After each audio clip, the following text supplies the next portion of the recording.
भाई आज के इस टाइम में आपको कुछ पता हो या ना हो, लेकिन कुछ बेसिक चीजों के बारे में जानकारी तो होनी ही चाहिए, क्योंकि आज का टाइम है टेक्नोलॉजी का टाइम।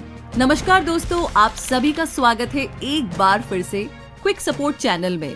तो आज हम जानेंगे ऐसे ही एक वर्ड के बारे में जिसका नाम है रैम। जी हाँ, RAM। ये रैम क्या है?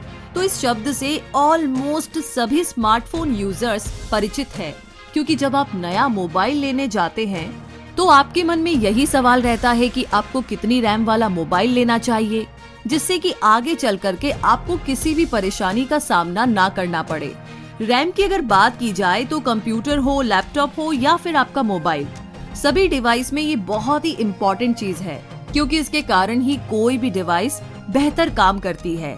अगर आप भी नहीं जानते हैं तो हम आपको बताने वाले हैं आज रैम क्या होती है और आपके मोबाइल या कंप्यूटर में कितनी रैम होनी चाहिए। सबसे पहले आपको बताते हैं रैम की full form, random access memory. इसकी फुल फॉर्म से तो इसके बारे में कुछ खास नहीं पता चल रहा है, तो आइए इसे एक सिंपल एग्जाम्पल के जरिए समझने की कोशिश करते हैं। मान लीजिए कि आप किसी ऑफिस में बैठे हैं और आपको काम करने के लिए एक फाइल चाहिए होगी और फाइल किसी दूसरे कमरे में रखी हुई है।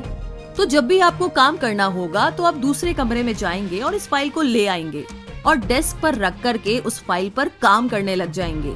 लेकिन एक समय ऐसा आता है जब आपको एक साथ बहुत काम करने होते हैं और इसके लिए आपको बहुत सारी फाइल्स की जरूरत पड़ेगी। तो इस ज्यादा काम के लिए आपको ज्यादा फाइल्स रखने के लिए बड़ी डेस्क की जरूरत भी पड़ेगी। तो जब आपको कोई सा भी काम करना होगा तो आप डेस्क से उसकी फाइल उठाकर काम करने लग जाएंगे। जब आपका काम खत्म हो जाएगा तो आप वापस उन सारी फाइल्स को उसी कमरे में रख देंगे। तो जो रैम मोबाइल में होती है वो कुछ इसी तरीके से काम करती है। जो फाइल वाला दूसरा कमरा है उसे आप इंटरनल मेमोरी मान सकते हैं, जिसमें आपकी सारी फाइल और एप्लीकेशंस है, और जो डेस्क है वो आपकी रैम हो गई जिस पर आप काम करते हैं। तो यहाँ इसका काम आपके आदेश के अनुसार, यानी कि आपकी डायरेक्शन के अनुसार किसी ऐप को ला करके उसे रन करना है। क्योंकि किसी भी ऐप को ओपन होने में कुछ सेकंड्स का टाइम लगता है, और ये इसलिए होता है क्योंकि रैम की स्पीड बहुत फास्ट होती है। तो यहाँ इसका काम आपके इंस्ट्रक्शन के अकॉर्डिंग किसी भी एप्लीकेशन को ला करके उसे रन करना है। क्योंकि किसी भी ऐप को ओपन होने में कुछ सेकंड्स का टाइम लगता है, ये इसलिए होता है क्योंकि रैम की स्पीड बहुत फास्ट होती है। आप इस बात से अंदाजा लगा सकते हैं कि 1 GB रैम को बनाने में उतना खर्च आता है जितना कि 16 GB के मेमोरी कार्ड बनाने में होता है। तो CPU को जो फाइल चाहिए होती है, रैम उन्हें जल्दी से जल्दी भेजने का काम करती है। जब आप किसी गेम को इंस्टॉल करते हैं तो वो रैम में इंस्टॉल नहीं बल्कि वो फोन की इंटरनल मेमोरी में इंस्टॉल होता है, और जब आप उस गेम पर क्लिक करते हैं तो वो रन करने के लिए फोन की मेमोरी से रैम पर आ जाता है और रैम काम करने लग जाती है। इस बीच में CPU और रैम के बीच बहुत तेजी से इंफॉर्मेशन का आदान प्रदान होता है। लेकिन जब आपके कंप्यूटर या मोबाइल की रैम कम होती है और आप कई बड़ी एप्लीकेशन खोल के रन कर रहे होते हैं, तो इस सिचुएशन में मोबाइल या कंप्यूटर हैंग होने लगता है। इसीलिए कहा जाता है कि ज्यादा रैम मल्टीटास्किंग के लिए उपयोगी होती है। और वैसे भी आजकल तो सुपर मल्टीटास्किंग है। व्हाट्सएप भी देखना है, फेसबुक भी चेक करना है, गाने भी सुनने हैं, कैलकुलेशन भी करनी है, चैटिंग भी करनी है, मतलब कोई लिमिट नहीं है। चलिए, ये तो रही मल्टीटास्किंग की बात, और आगे बात करते हैं कि रैम का होना कितना जरूरी है। कहने का मतलब ये कि रैम क्या है ये तो आप जान ही गए। अब ये भी जानना चाहते होंगे कि कितनी रैम होना जरूरी है।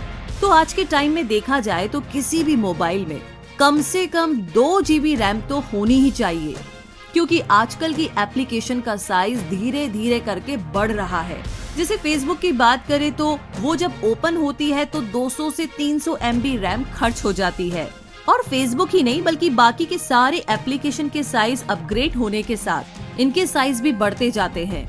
इसीलिए अगर आप चाहते हैं कि मोबाइल में मल्टीटास्किंग कर सके तो मोबाइल में कम से कम 2 GB रैम होना तो बहुत जरूरी है, जिससे कि मोबाइल के हैंग होने की प्रॉब्लम से आप निजात पा सकते हैं। वैसे आप चाहे तो 3 GB या 4 GB वाले स्मार्टफोन की तरफ भी ध्यान दे सकते हैं, क्योंकि अभी तो 2 GB ही काम दे देगा, लेकिन फ्यूचर में आपको 2 GB में प्रॉब्लम आने लग जाएगी। तो आई एम श्योर कि अब आप रैम के बारे में काफी कुछ जान गए होंगे। आपको पता चल गया होगा कि रैम क्या है। वैसे आपको एक और चीज बतानी है कि जितना हो सके उतनी ज्यादा रैम की डिवाइस आपको खरीदनी चाहिए, क्योंकि रैम ऐसी चीज है जिसे कि बाद में बढ़ाया नहीं जा सकता। यानी कि आप मेमोरी कार्ड लगा करके स्पेस तो बढ़ा सकते हैं, लेकिन रैम को नहीं बढ़ा सकते। हालांकि कंप्यूटर में रैम बढ़ाने का ऑप्शन होता है, लेकिन मोबाइल में ये ऑप्शन नहीं मिलता है, क्योंकि कुछ ऐसी एप्लीकेशंस है जो कि रूट होने के बाद फोन की मेमोरी को रैम में बदल देती है। लेकिन इससे कुछ ज्यादा फायदा नहीं होता, बल्कि मोबाइल पहले से और भी ज्यादा स्लो हो जाता है। तो आई होप कि आज इस छोटे से वर्ड रैम के बारे में आपको सारी जानकारी मिली होगी। इवन अभी आपको कॉन्फिडेंस होगा कि जब भी आप नेक्स्ट टाइम मोबाइल परचेज करेंगे या कोई भी डिवाइस परचेज करेंगे तो रैम के बारे में आप अच्छे से बात कर सकते हैं और किसी को भी इस बारे में बता सकते हैं। वैसे इस वीडियो के बारे में आपकी क्या राय है, प्लीज हमें कमेंट बॉक्स में लिख करके जरूर बताइए। और आगे आप किस बारे में वीडियो देखना चाहते हैं ये भी हमें बताइए। साथ इस वीडियो को लाइक और शेयर करके हमारे चैनल को सब्सक्राइब करके बेल आइकन को जरूर प्रेस कीजिए, ताकि आप कभी भी ऐसी इन्फॉर्मेशन बिल्कुल मिस ना करें। Thank you so much.